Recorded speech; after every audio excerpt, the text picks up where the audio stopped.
Через пару дней наступит календарное лето, но погода уже нас радует. Я позволю себе вольность перефразировать всем известную фразу кота Леопольда: «Друзья, давайте не сидеть дома. Пакуйте рюкзаки, доставайте кроссовки. Сегодня мы с вами отправляемся в экстремальное путешествие по республике».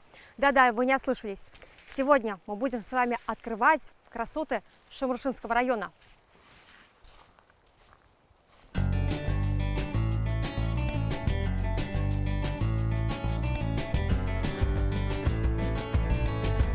Если спросить у осведомленного туриста, что первым делом можно посмотреть в этом районе Чувашии, то наверняка многие укажут именно на эту уникальную достопримечательность под открытым небом, которой в нашей республике точно нет равных. Это место относится к особо охраняемым природным территориям федерального значения. Не буду вас долго томить, а лучше расскажу о том, куда можно отправиться за настоящими приключениями. Для этого совсем не обязательно уезжать за 3-9 земель. Настоящие чудеса творятся у нас в национальном парке Чуваш-Варманя. На площади чуть больше 25 тысяч гектаров, чего только нет.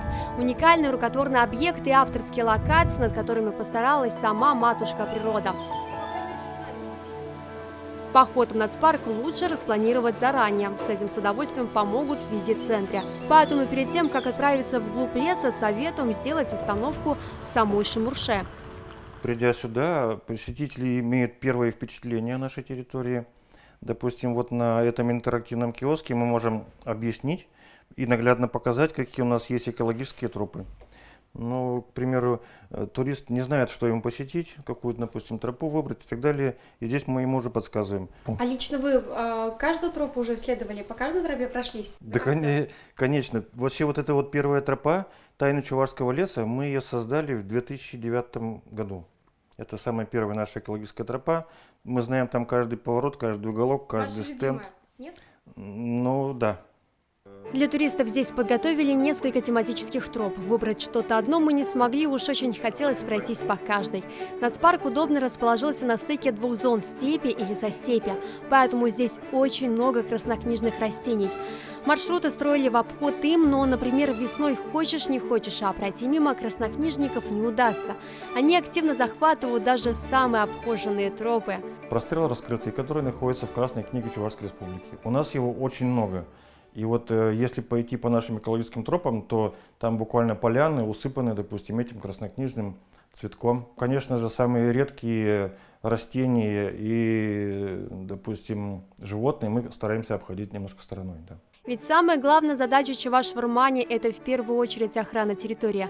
Поэтому даже визит-центр обустроили без вреда для животных. Кстати, вы заметили, что в визит-центре вообще нету чучел животных. Вот это, например, цапля и это муляж. Здесь специально используют пластиковые либо деревянные муляжи, чтобы не убивать, скажем так, животных. Вот таким образом здесь дорожат животным миром. Пожалуй, с теоретической частью можно и закругляться, пора приступать к практической.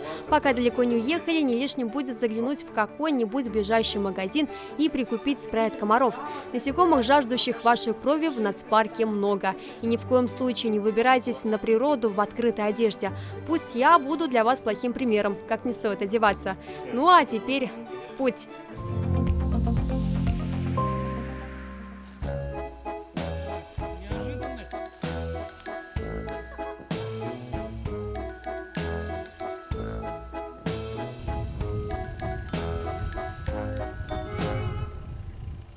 На сегодняшний день в национальном парке Чуваш-Вармани обустроены 5 экологических троп. Все они разные. Есть и этнографическая тропа, есть тропа для творческих людей. Самая большая тропа – это «Тайны Чувашского леса».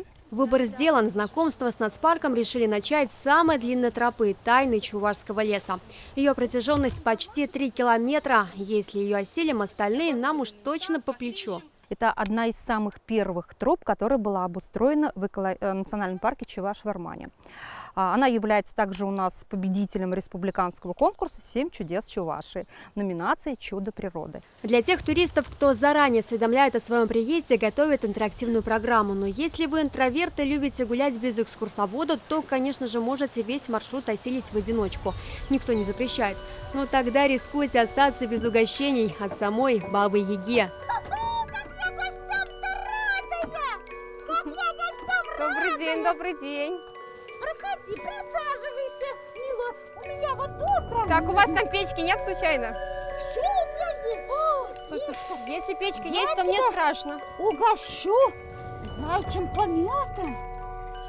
Ты попробуй. Зачем пометом? Да. Вы такая добрая. А лесная бабушка на самом-то деле оказалась добрейшим души человек. Подкрепившись шоколадными орешками, мы продолжили прогулку. Сотрудница парка Наталья пообещала показать нам излюбленное место фотографов. Но пока мы движемся к месту назначения, любуемся местностью. Замечаем поляну, где изрядно похулиганили бобры. Поваленные деревья сотрудники парка убирать не стали. Наоборот, для большей атмосферы поместили сюда деревянные муляжи животных. А вот и мост, тот самый, висячий.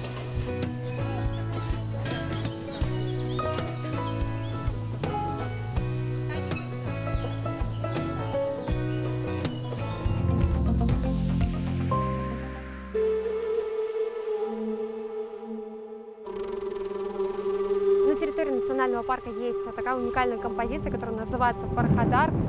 Эти деревянные фигуры долгое время стояли на дороге Чебоксары-Ульяновск. Еще их вырезали в 80-х годах, и вот сейчас они украшают эту местность.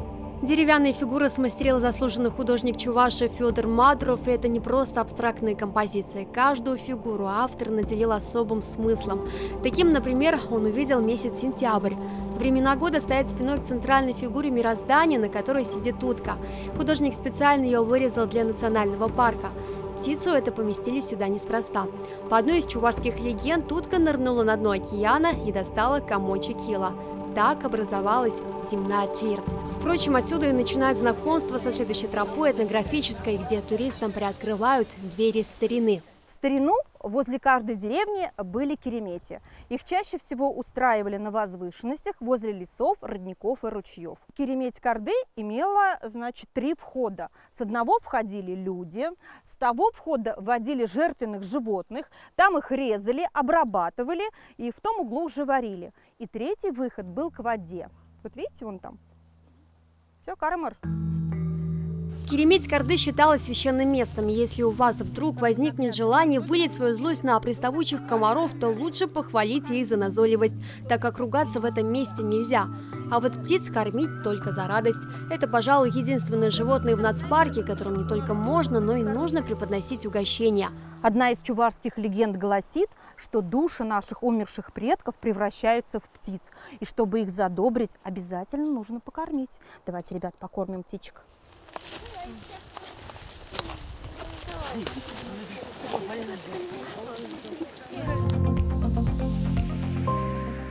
После того, как уже тропы изучили, немножко подустали, можно прийти вот сюда. Липовый край, так называется это место. Здесь есть скамейки, столы, так что можно спокойно разложиться, поесть, перекусить. А для детей есть специальная детская деревянная экологическая площадка, где они могут развлечься. Площадка для отдыха находится на живописном берегу реки Бездна. Это место популярно среди любителей активного отдыха. Туристы здесь спокойно могут разбить лагерь, поставить палатки.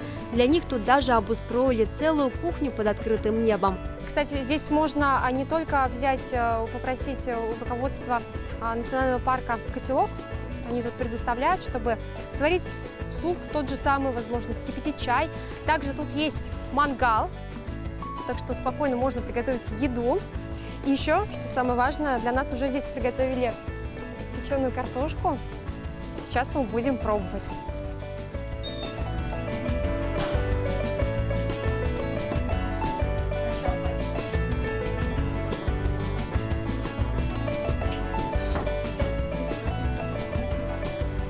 Это очень вкусно.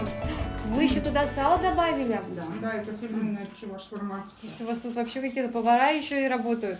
По-особенному здесь готовят не только запеченную картошку в мундире, но и относятся к дарам леса. На территории Чуваш-Формани есть несколько деревень. Люди здесь жили еще до создания национального парка. Некоторые лесные жители не были готовы к большому потоку туристов. Они были обеспокоены тем, что их грибные места станут многим известны. Компромисс нашли.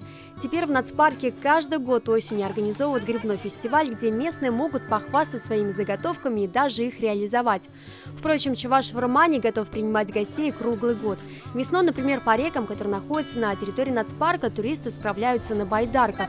Наполнившись впечатлениями сполна, хочется отблагодарить это место, сказать ему спасибо. Арт-тропу «Эко-Невидель» создали мы для творческих людей. И здесь каждый желающий турист может оставить о себе такую добрую память, создав какой-либо арт-объект. То есть любой человек может из шишек и палочек соорудить любой арт-объект? Да, конечно. Вообще преимуществом этой тропы является малозатратность. Все эти коряги, пни, хворост, в общем, можно взять из них и соорудить какой-то объект. Ну, конечно же, первоначально хорошо бы это все подумать, продумать. Иногда некоторые даже привозят заготовки. Ну, в основном. Единственный раз, наверное, только приезжали к нам дети с Волгограда, и они уже здесь на месте соорудили плетень. Как они говорят, у вас заборы, а у нас плетень. Собрали веточки, девочки вытащили на свои носовые платочки влажные, завязали. Ну и, в общем-то, эта плетень простояла 2 года почти. Кого и что здесь только не увидишь. Ярко-красных жирафов, заячье семейство, птичьи резиденции. Только таунхаусы пернатые от чего-то не оценили. Зато их облюбовали пчелы. Например, казанские школьники здесь оставили сережки. Они совсем необычные, хотя и не золотые, но деревянные. Ценны они тем, что они для самой Юрпике. Это единственная тропа в нацпарке, у которой есть начало, но нет конца. Так что маршрут будет наполняться и дальше новыми арт-объектами. Надышавшись вдоволь свежим воздухом и зарядившись энергией леса, хочется помечтать о чем-то хорошем и думать о вечном. Благо, здесь есть куда направить свой взор. Этот арт-объект соорудили инспекторы национального парка. Они тут многое делают своими руками. Идею позаимствовали у итальянского скульптора Джузеппе Пинони. Это старое такое дерево, без корней, без веток, символизирует то, что давно уже ушло в прошлое, а молодое, что только еще зарождается. Ну, такой философский объект, где можно постоять, поразмышлять, наверное, о своем прошлом и будущем.